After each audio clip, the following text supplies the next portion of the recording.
সাপে কামড়ানোর নিয়ে সচেতনতার বার্তা থাকলেও প্রত্যন্ত গ্রামে ফের কুসংস্কারের বলি।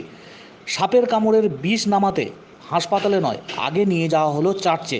বেশ কয়েক ঘন্টা পেরিয়ে যাওয়ার পর হাসপাতালে নিয়ে এলে বেঘরে প্রাণ গেল যুবকের। ঘটনা পূর্ব বর্ধমানের জামালপুরে। সাপের কামড়ে মৃত্যু হলো এক যুবকের। ঘটনাটি ঘটেছে জামালপুরের রঙ্কিনী মহুলা সংলগ্ন এলাকায়। হাসপাতালে রাত 8:30টার পরে নিয়ে আসা হয় ওই জখম যুবককে। তখন চিকিৎসকরা তাকে মৃত বলে জানান। মৃত যুবকের নাম তপন মুর্মু, রঙ্কুনি মহুলা এলাকার বাসিন্দা। জানা গেছে গতকাল রাতে জামালপুর থানার পুলিশ দেহ উদ্ধার করে জামালপুর থানায় নিয়ে আসে। আজ ময়না তদন্তের জন্য পাঠানো হবে দেহ বলে পুলিশ সূত্রে খবর। পরিবারের পক্ষ থেকে জানা গেছে গতকাল সন্ধ্যা নাগাদ খড়ের পালুই থেকে খড় বার করার সময় হঠাৎ করেই বিষধর সাপ ছোবল দেয় তপন মুর্মুকে। তপন মুর্মুকে ঘটনাস্থল থেকে উদ্ধার করে পরিবারের লোকজনরা পার্শ্ববর্তী পিরিজপুর এলাকার একটি চার্চে নিয়ে যান। সেই চার্চে বেশ কয়েক ঘন্টা কেটে যাওয়ার পর অবশেষে রাত্রি 8:30টার সময় তাকে নিয়ে আসা হয় জামালপুর হাসপাতালে। তখন চিকিৎসকরা তাকে দেখে মৃত বলে জানান। দীর্ঘ সময় অতিবাহিত হয়ে যাওয়ার পর হাসপাতালে নিয়ে আসার জন্যই প্রাণ গিয়েছে, এমনটাই বলছেন স্বাস্থ্য বিভাগের দায়িত্বপ্রাপ্তরা। সঠিক সময়ে যদি তাকে হাসপাতালে নিয়ে আসা যেত, হয়তো চেষ্টা করলে তাকে প্রাণে বাঁচানো যেত।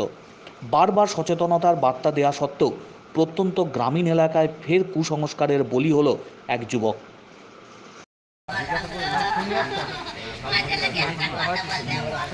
দুটো ভাই আমার ভাইকে ওই সাথে কামড়েছি। এবার সন্ধে লাগার হয়েছে, যে এবার সঙ্গে সঙ্গে আমি পিরিজপুর নিয়ে আসি। এবার গাড়ি খুঁজতে গেলাম বা গাড়ি করতে গেলাম, খুঁজতে গেলাম তো বলছি তো তাহলে আমাকে দেওয়া হবে, গাড়ি ফাড়ি কিছু দিন হাতে, তাহলে আমাকে দেওয়া হবে হাসপাতালে। বাড়ি বলতে এই বিশু কৃষ্ণের কাছে নিয়ে গেলাম। হ্যাঁ, চাচে বলতে ওরা প্রার্থনা করে জল একটু খাই দিলাম, জল খাই ও করে দিল, আমাকে বললো যে তুই হাসপাতালে সাপে কামড়েছে। ওখানে গেলাম, দিয়ে ওখানে নিয়ে চলে এসেছি সঙ্গে সঙ্গে। ওই এমনি জল বোতলে ছিল, খাইয়ে দিয়েছি। ওই জল খাইয়ে দিয়ে আমি নিয়ে চলে আসছি। কোথায় নিয়ে আসলেন? এই হাসপাতালে। ডাক্তার বলছে তো এই এখন রিপোর্ট কিছু বলেনি, নাম বলেনি কিছু।